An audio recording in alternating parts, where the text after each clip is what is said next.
کہ ایماندار نوخیز ولی اللہ کی بات سناؤ۔ پچھلے زمانے حضور نے فرمایا پچھلے زمانے میں ایک بادشاہ جادو کے زور پہ حکومت کرتا تھا۔ جب وہ ایک جادوگر اس نے رکھا ہوا تھا تو جادوگر اس کو جادو بتاتا، وہ جادو کے زور پر حکومت کرتا۔ جادوگر بوڑھا ہو گیا تو کہنے لگا بادشاہ کوئی نوجوان میرے پاس بھیج دے، اب میں بوڑھا ہو گیا ہوں، میرا پتہ کوئی نہیں کب مر جاؤں۔ ایک نوجوان کی ڈیوٹی لگائی، بڑا زیرک سمجھدار، اپنے رعایا میں سے چن کے جو ذہین فطرت مزاج بچہ تھا وہ اس نے لگایا۔ اللہ کے محبوب علیہ الصلوۃ والسلام فرماتے ہیں بچہ جادو سیکھنے لگا، وقت گزرنے لگا۔ بچہ جب جادو سیکھنے جاتا تو رستے میں ایک راہب بھی تھا جو انجیل جانتا تھا، وہ اللہ اللہ سکھاتا، لوگوں کو حضرت عیسیٰ علیہ السلام کی تعلیمات سے آگاہ کرتا۔ اس نے دیکھا کہ یہاں بھی لوگ اکٹھے ہیں تو وہ بچہ اس راہب کے پاس بھی اٹھنے بیٹھنے لگا۔ اب جب اس کے ساتھ اس کی گفتگو بڑھنے لگی تو اس کو باتوں میں لذت آنے لگی۔ اس نے راہب نے پوچھا کہ تو کون ہے اور کس طرح سے آیا ہے، کیا تیرا معاملہ ہے؟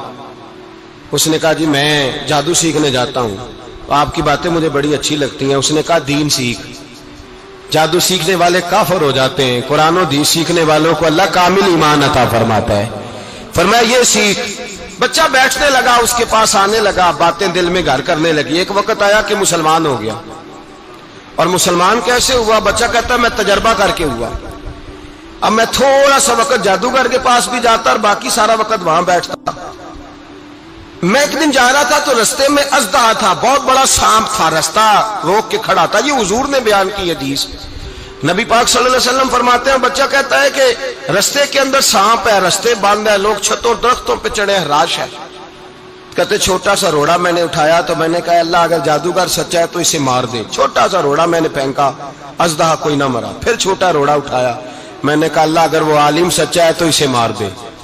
اب جب میں نے روڑا مارا تو اژدہا مر گیا۔ میرے اندر سے گواہی آئی نہیں دین کی باتیں سچی ہیں، نہیں قرآن کی باتیں اسلام سمجھانے کے لیے عرض کر رہا ہوں، اگرچہ اس دور میں انجیل تھی، اللہ رسول کی باتیں اچھی ہیں۔ کہتے میں مسلمان ہو گیا، اب میں نے راہب کے پاس ہی رہنا شروع کر دیا، جادوگر کے پاس چھوڑ دیا اس بچے نے آنا۔ بادشاہ پوچھتا کہاں زیادہ وقت گزارتے ہو تو وہ بات گول کر دیتا۔ وقت تیزی سے بڑھنے لگا، اللہ نے اس نوجوان میں طاقت پیدا کر دی۔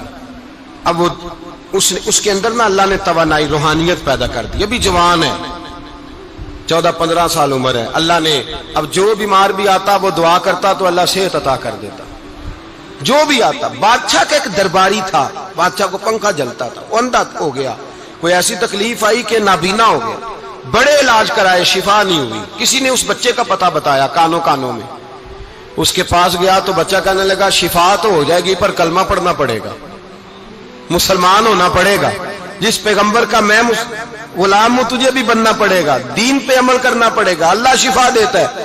اس نے کہا تو مجھے کلمہ پڑھا، مجھے شفا دے، میں تیار ہوں۔ اس نے کہا شفا تو اللہ ہی دیتا ہے۔ اس نے اللہ تبارک و تعالیٰ کا ذکر کر کے دعا مانگی، یہ مسلم شریف میں حدیث ہے، طبرانی میں موجود ہے۔ اللہ نے اسے شفا دی، اس نے کلمہ پڑھنا شروع کر دیا۔ یہاں ایک نقطہ لکھا ہے ہمارے علماء نے، کہتے ہیں جب اللہ ولایت عطا کرتا ہے نا تو یہ سفید بالوں والے کا حصہ نہیں ہوتی۔ اگر جوانی میں کوئی آدمی توبہ کر کے تصوف کے راستے پہ چلتا ہے تو سب سے زیادہ ولایت اللہ اسے عطا فرماتا ہے، سب سے زیادہ ولایت اس کے پاس ہوتی ہے۔ ابھی اس کے بال کالے ہیں، چڑھتی جوانی ہے، دعا کی تو اللہ نے، اور حدیث پاک میں موجود ہے کوڑے آتے تو شفا یاب ہو جاتے، اندھے آتے تو شفا یاب، برس والے آتے تو اللہ سے دے، جوان ہے۔ بادشاہ کے پاس وہ واپس گیا، وہ جو آدمی جس کی آنکھیں ٹھیک ہوئی تھی۔ بادشاہ نے پوچھا کہ کیسے شفا ملی؟ تو کہنے لگا میرے رب نے شفا دی ہے۔ بادشاہ سجدے کراتا تھا، اپنے آپ کو منواتا تھا، معاذ اللہ، کہنے لگا میرے علاوہ کون رب ہے؟ اس نے کہا وہی رب ہے جس نے تجھے پیدا کیا ہے، اور وہی رب ہے جس نے مجھے اندھے کو آنکھیں دی ہیں، وہی ہے میرا مالک۔ کہا اچھا تو مجھے نہیں مانتا؟ کہا نہیں میں اپنے رب کو مانتا ہوں۔ بادشاہ نے اسے سزا دی، ستایا، اس نے بچے کا پتہ بتایا، پھر بچے کو بلا کے ستایا تو اس راہب کا پتہ بتایا، راہب بھی قتل ہو گیا، نابینا بھی قتل ہو گیا۔ بادشاہ نے کہا سپاہیوں سے اس بچے کو لے جاؤ اور پہاڑ کی چوٹی پہ جا کے نیچے پھینکو تاکہ مر جائے۔ بچہ پہاڑ کی چوٹی پہ گیا تو ہاتھ اٹھا کے کہنے لگا یا اللہ میرے لیے نہیں اپنے لیے، میرے لیے نہیں اپنے لیے انہیں اپنی قدرت کے جلوے دکھا. میرے لیے نہیں. اللہ کے بندے اپنی جان بچانے کی دعائیں نہیں مانگتے, اپنے لیے انہیں اپنی قدرت کے جلوے دکھا. یہ دعا مانگی, جتنے لوگ ساتھ آئے تھے وہ سارے زمین پہ گرے اور سب مر گئے, پہاڑ سے گر کے مر گئے. بچہ واپس سیدھا بادشاہ کے پاس کہنے لگا لو بھائی میرے رب نے مجھے بچا لیا ہے. جوان کا ایمان دیکھو, میرے رب نے مجھے, بولو میرے اللہ نے مجھے ایمان کی گواہی دے رہا ہے, میں بچ گیا ہوں, تو جھوٹا ہے, میرا رب سچا ہے. اس نے کہا لے جاؤ اس کو دریا میں, کشتی میں بٹھاؤ, بیچ دریا کے جا کے دھکا دے دو. بیٹھے کشتی میں, دریا کے بیچ گئے, اور جب جا کے وہاں اس کو دھکا دینے لگے تو اس نے کہا اللہ میرے لیے نہیں اپنے لیے انہیں اپنی قدرت کے جلوے دکھا. بس ایک طوفان سا آیا, جتنے سپاہی ساتھ آئے تھے ڈوب کے مر گئے. وہ بچہ اٹھا اور سیدھا پھر بادشاہ کے پاس, اسی کے پاس کہنے لگا لو بھائی میرے رب نے مجھے بچا لیا ہے, تیرے پاس آیا ہوں. وہ کہنے لگا تو کیا مصیبت میرے گلے پڑ گئی ہے, کیسے جان چھوٹے گی؟ تو بچہ کہنے لگا اگر تو مجھے باندھے درخت کے ساتھ اور سارے ملک کو بلائے, لوگوں کو اکٹھا کرے, پھر تو مجھے تیر مارنا, میں تجھے بتاؤں گا کیسے مارنا ہے, میں مر جاؤں گا. اللہ کا بندہ نوجوان, ایمان دیکھو, مرنے کے طریقے بتا رہا ہے. میں تجھے بتاؤں گا میں کیسے مروں گا. یہ بات کہی, بادشاہ نے سارا مجمع جمع کیا, ملک سارا باہر آ گیا, درخت کے ساتھ باندھ دیا. کہنے لگا بھائی لوگوں یہ مجھے مارنا چاہتا تھا, مار نہیں سکا, اب میں اسے بتانے لگا ہوں کہ میں کیسے مروں گا. اسے کہو جب تیر مارے تو ساتھ میرے رب کا نام بھی لے, میں اپنے رب کے نام پہ جان دوں گا. ایمان کی پختگی میں اللہ کے نام پر جان دوں گا. اسے کہو رب کے نام پہ مارے, مر جاؤں گا. بادشاہ نے اللہ کہہ کے تیر مارا, پیشانی میں لگا, بچے کی روح پرواز کر گئی. جتنا مجمع کھڑا تھا سارا کلمہ پڑھ کے مسلمان ہو گیا, سارے مسلمان ہو گئے سارے. میرے رسول پاک سید عالم صلی اللہ علیہ وسلم نے نوجوانوں کو بتایا جب تمہارے اندر ایمان کی قوت آئے گی تو اللہ تمہاری مدد کرے. فرمایا وہ نوخیز ولی تھا, ابھی جوان رانا تھا, ابھی اس کی پیشانی پر جوانی کے آثار تھے, لیکن اس نے اللہ کو راضی کیا, رب کریم کو راضی. ولایت کا مطلب بڑھاپا نہیں, ولایت کا مطلب وہ نہیں کہ جب بڑا لمبا وقت گزر جائے تو پھر آدمی آئے کہ نہیں اب کیا کرنا ہے, اب مسجد ہی ہے, اب تو اس کے علاوہ گزارا ہی کوئی نہیں. تو اس وقت کا آنا اللہ کی بارگاہ میں قبول تو ہے, لیکن شاباشی اسی کو ملتی ہے جو جوانی کا وقت آئے, جو عین اس وقت آئے جو وقت میرے رسول پاک علیہ السلام کے غلام عبداللہ ابن عمر, حضرت عبداللہ ابن عمر رضی اللہ تعالیٰ عنہ فرماتے ہیں کہ میں نکلا, مجھے سفر کے لیے جانا تھا, تو تھوڑی سی کھجوریں, تھوڑا سا سرکہ, ایک شہد کی بوتل, چیزیں میں نے سفر کے لیے ساتھ رکھ لی. میں جب مدینے سے باہر صحرا میں نکلا نا تو رمضان نہیں تھا, غیر رمضان تھا.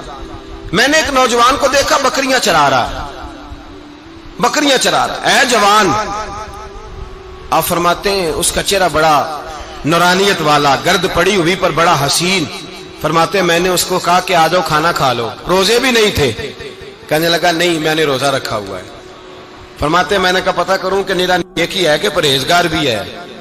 نیک وہ ہوتا ہے جو نماز پڑھے روزہ رکھے, پرہیزگار وہ ہوتا ہے جو گناہ سے بچے, وہ پرہیزگار ہوتا ہے. کہا پتہ کروں پرہیزگار بھی ہے کہ نہیں. کہتے میں قریب گیا تو میں نے جا کے اس کو کہا بھائی تیری بکریاں بڑی پیاری ہیں, میرا دل کرتا ہے ایک بکری مجھے دے دو.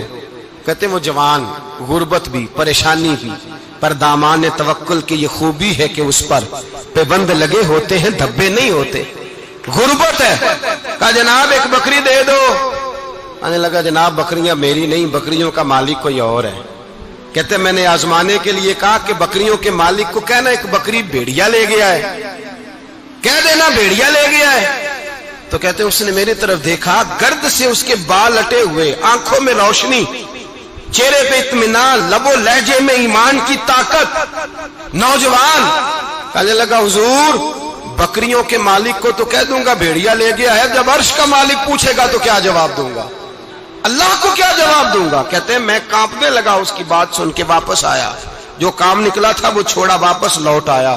میں نے پتا کیا کس کا غلام ہے, پتا چلا فلاں آدمی کا ہے. کہتے میں نے پہلے غلام خریدا, پھر پتا کیا تیرے پاس بکریاں کتنی ہیں, اس نے کہا 400. کہتے میں نے مالک سے ساری بکریاں خریدی, پھر غلام کو بلایا, پھر وہ بکریاں تحفے میں دی, تحفے میں. کہنے لگا حضور یہ سارا کچھ مجھے کیسے ملا؟ میں نے کہا تیرا ایمان بڑا پختہ تھا تو میرے رب نے تجھے انعام عطا فرمایا ہے۔